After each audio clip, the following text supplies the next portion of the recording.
right, good day everyone. Welcome back to the channel. I'm Stuart, Victor Echo 9, Sierra, Romeo, Charlie. And we just had a bunch of snow. Last night, Archie and I went out and did our first late shift activation at Park VE-4834, which is Boar Park here in Moncton.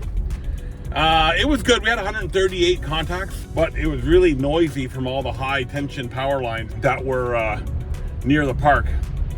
So we had a S7 noise level on 20 meters, which made it very, very hard to operate. Plus the band conditions weren't all that favorable. Anyway, today it's winter field day, and we are going out to what we hope is Fort Lawrence in, I don't know if that's in New Brunswick or Nova Scotia. We'll find out when we get there. I haven't looked it up. I just know there's a POTA park there. We were gonna go to Fundy, but it's 11:15. We'd have to leave 2 hours ago to get there and to have a good operating time during the daylight hours. All right, so we're going to Fort Lawrence, and the snow machines are out, clearing all the snow from last night. Yeah, when we were operating at 5250, we had about 5 or 6 inches of snow during our activation, so that could have caused some challenges too. Anyway, we're off to Fort Lawrence, and sit back and let's activate another park.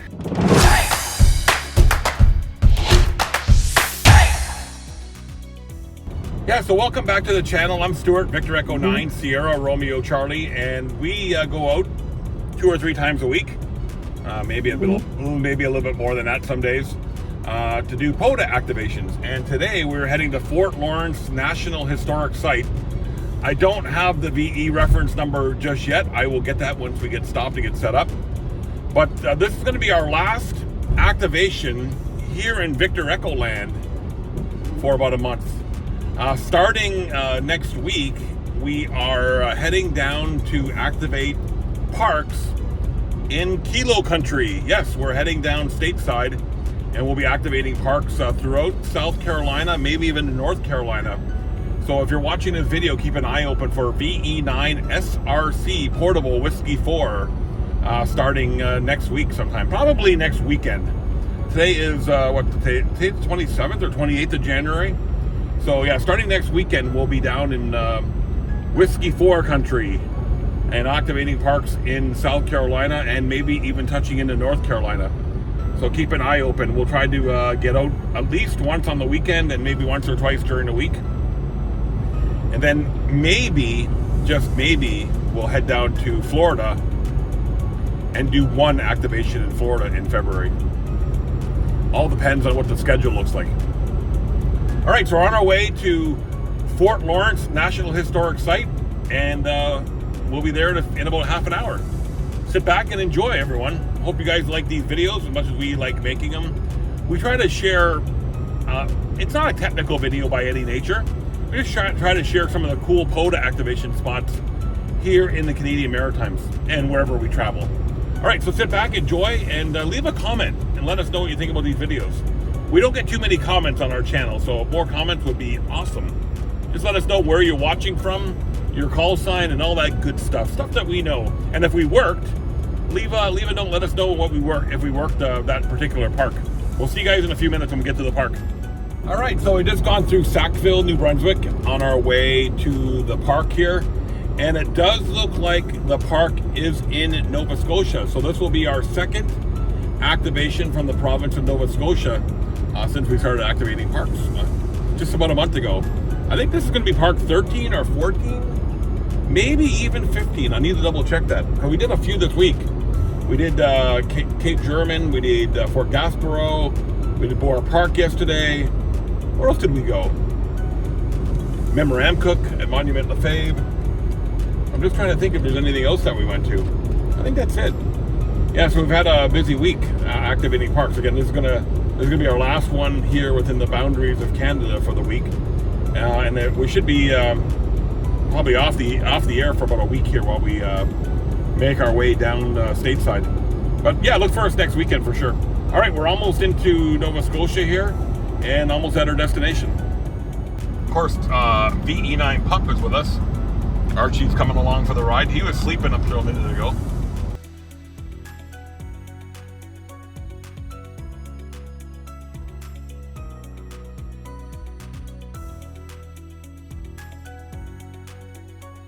There's two historic sites here. We got Fort Lawrence, and it looked like there was another one Beaubassin, I think that's how you pronounce it in French. I don't know. My French is rudimentary at best.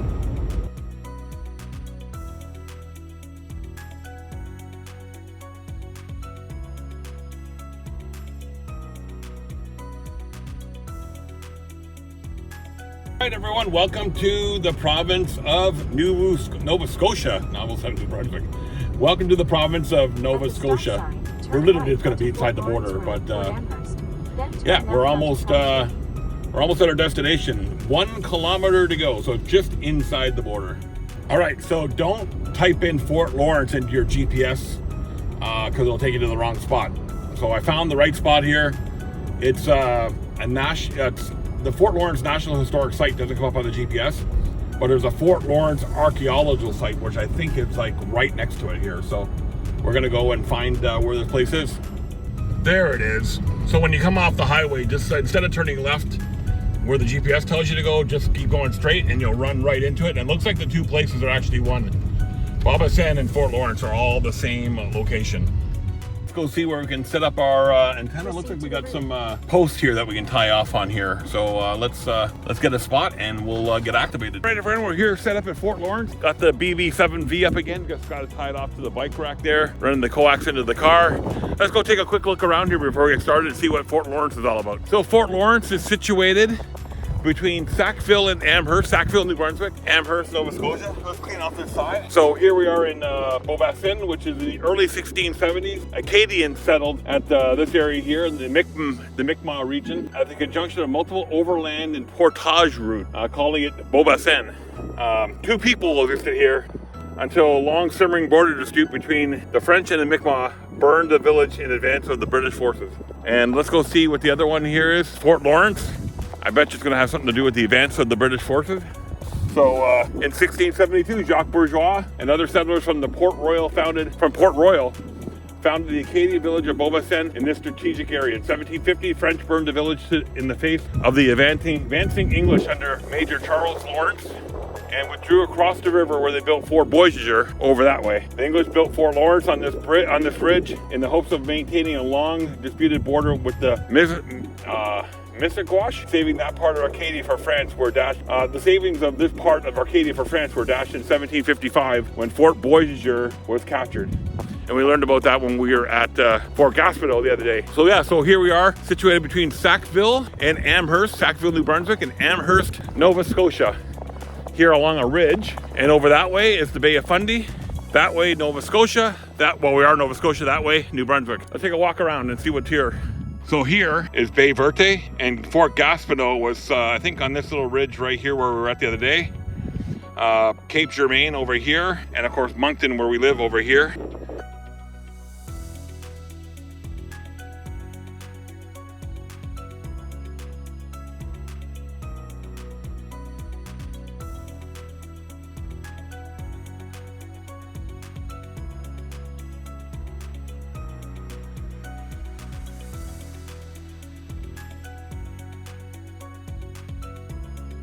Anybody who's driven Highway 2 from New Brunswick into Nova Scotia, you know this area is littered with these wind turbines. This area can get really, really windy, and they have warnings on the highway for trucks that can overturn here. So it's a good windmill farm area, but it can get very windy. And over there, I don't know if you can see it on the camera. Let me see if I can zoom in here. That is the Bay of Fundy right over there. So we're literally like on that area between Nova Scotia and New Brunswick, where it's just a small sliver of land that separates the Bay of Fundy and the Northumberland Strait.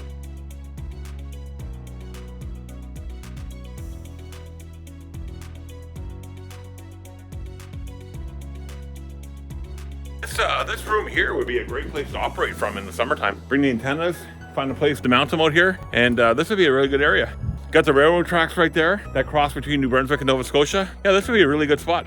Salt water always helps HF propagation. All of us guys know that for sure. And I think that ridge over there, I'm not 100% sure, but I think that's Fort Boisgier over there. So that's another POTA location.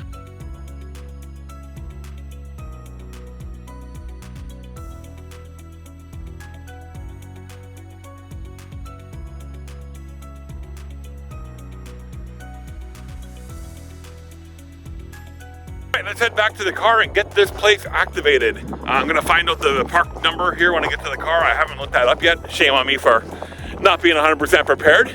But we'll get it in the car and we'll get activated here from Fort Lawrence National Historic Site. All right, I found an interesting block of concrete here. I wonder if that's part of the original fort. So I hope you guys like checking out the videos and these videos I do and showing you these cool spots that we go to activate POTA. It's not always about getting on the air and making contacts. It's about you know, showing you guys some of the history around the Maritimes here and all the that's what I love about POTA. I have to admit, I'm a little bit of a history buff. So coming out to POTA location, I get to serve two of my really cool interests. One being ham radio and the second being history. So yeah, the wind is getting a little chilly here. Got the BB7V up there, 20 feet in the air. Let's see what we can generate. Missy wants the house to herself today because I don't know why she was up at she was up at 3 o'clock in the morning and she didn't go back to bed. So I'm sure she's having a nap right now while we're out playing POTA. I do have the best wife in the world. She is very, very supportive. At least publicly, about my hobby. You gotta watch out, guys. You don't want your wife to have a ham radio, what's the word I used with Barry last night? Anyway, call that a moment. Anyway, we don't want them to become, you know, widows. Yeah, a ham radio widow. That's what the word I use with Barry. Oh God, it's cold because my nose is running. All right, we're gonna get back on the air here. Doesn't appear to be too many power lines here, so we should have a nice, good signal today. CQ Parks on the air, CQ Parks on the air, Victor Echo 9, Sierra Romeo Charlie, I parked Victor Echo 4834. Okay, we're at Park Victor Echo 4834, Fort Lawrence. We've been calling 10 meters here for about an hour and we're sitting about 80 contacts. QRZ, CQ POTA, CQ POTA, CQ Parks on the air, Victor Echo 9, Sierra Romeo Charlie. At Park Victor Echo 4834, CQ POTA. CQ Parks on the air, CQ Parks on the air, Victor Echo 9, Sierra Romeo Charlie, CQ Parks on the air. I thought that snowplow was gonna come in here and yeah, I'm happy the snowplow didn't come in. CQ Parks on the air, CQ Parks on the air, Victor Echo 9, Sierra Romeo Charlie, CQ Parks on the air. What's VE9 pup doing? He's asleep right there. Sleeping away. All right, it's break time here. We're sitting at 129 QSOs, all on 10 meters. I'm gonna go try going down to 15. I think field day starts here in about, I don't know, an hour or maybe 15 minutes. I think it's 1800 Zulu or 1900 Zulu. I'm not 100% sure. I don't follow winter field day much, but I think it starts here shortly anyways. The bands are gonna get very congested. We're gonna go try 15 meters and see how our signals are doing on 15. 7-3, got a nice, got a train coming by here. I got to take a picture of it. QRZ, this is Victor Echo 9, Sierra Romeo Charlie. Oh, sorry, there was a mobile station. Who's the mobile station waiting? All right, so this park here is officially known as Victor Echo 4834. The BB7V is working really good. Worked all over Europe, Northern Ireland. Had a really good pipe into Texas today. Typical ones all over the eastern coast of the United States, even some California, Arizona, Washington State. So it works pretty good. I like it as a backup. I don't know if it's going to replace my end-fed half wave, but I like it as a backup. And again, these poles here, these fiberglass poles from Princess Auto. So if you're a Canadian and you're looking for something to take and put, I use them at home too, at the home QTH. One section is 4 feet long. It's $6 at Princess Auto for one section. I got it up 4 sections. It's holding the BB7V up there. You can see the base 7V, and I got it tied off here on this bike rack right here. Tied off, and with some paracord, it works really good. It's not going anywhere. The wind's blowing slightly, but it's solid. It's not going anywhere. So good little investment, these, and I want to thank my buddy Ted, VA2TED in Montreal, for recommending these to me. They work wonderful. They're a wonderful little piece of equipment, and they fit in the back seat of the car on the floor. And so does the BB7V when it's collapsed. Fits perfectly into the back seat of the car. So this is a wonderful location. Let me spin around so you can see it here. It's yeah, it's nice and beautiful. That's the Bay of Fundy right over there. It's a good little area here. Some farmer fields. There's look like there's a pathway over here that goes for a little bit of a stroll around the area. It's nice and clean here. Again, I like this location, and I don't know. I haven't looked at the stats to see how many times it's been activated, but yeah, it's nice and quiet. I think I've seen. There was one person here when I got here, and another person came to walk their dog, and they're only here for 5 or 10 minutes, and Archie was sleeping, so he didn't even hear them. So we're doing our 10-minute break. like we do every time, walking around and shooting some video of the local area here for you guys to check it out. Hope you guys enjoy our outing here at Victor Echo 4834, Fort Lawrence National Historic Site here in Nova Scotia. And right over there, maybe a kilometer away, is the New Brunswick, Nova Scotia border. All right, let's get back on the air. Let's claim our spot on 20 meters and then run out the next 90 minutes on 20 meters. I know field day starts in about 40 minutes. I want to claim a spot on 20 before the field day people start. And then we'll push. I think we're sitting at about 146, maybe 150 QSOs today. So I'm not too bad with, I'm not too upset with the amount of QSOs. I think they're a good number. Let's go. Come on, in. We have our refreshment of the day. President's Choice Blue Sparkling Water. Missy and I live on this stuff. It's we love this stuff. Boy, was I off. 173 QSO. I guess I guessed wrong. Okay, we're gonna go find a spot on 20 meters and get around here before the field day people start eating up all the frequencies. CQ Parks on the air. CQ Parks on the air. This is Victor Echo 9 Sierra Romeo Charlie. I park Victor Echo 4834. CQ Parks on the air. CQ Parks on the air. CQ Parks on the air. Victor Echo 9 Sierra Romeo Charlie. CQ Parks on the air. 230 QSOs and it's 3:08 in the afternoon. All right, so our day here at Fort Lawrence National Historic Site is complete, and we finished with 271 QSOs, which is not bad. The winter field day group got on there about an hour or so ago and just totally dominated all the frequencies and started throwing a bunch of QRM everywhere. So it got really unpleasant for the last hour-ish or so because the frequencies get way too busy and it's hard to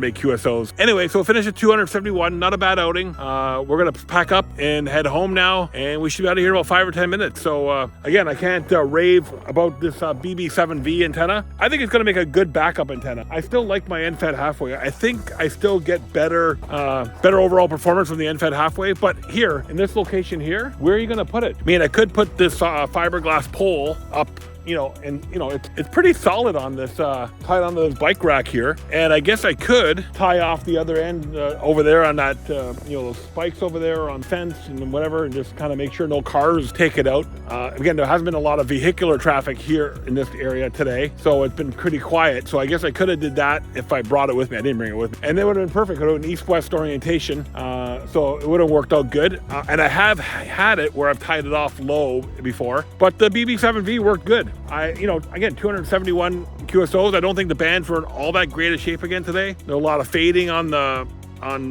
10, 15, and on 20. So 271, that's good. I'm still happy with that. All right, we're gonna pack up and get out of here. Yeah, it looks like there's some protests going on along the highway here.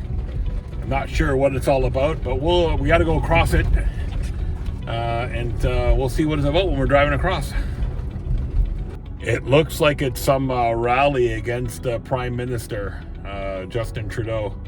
I see Nova Scotia flags, I see New Brunswick flags, I see the Trudeau flags. So yeah, it looks like it's an anti-Trudeau rally.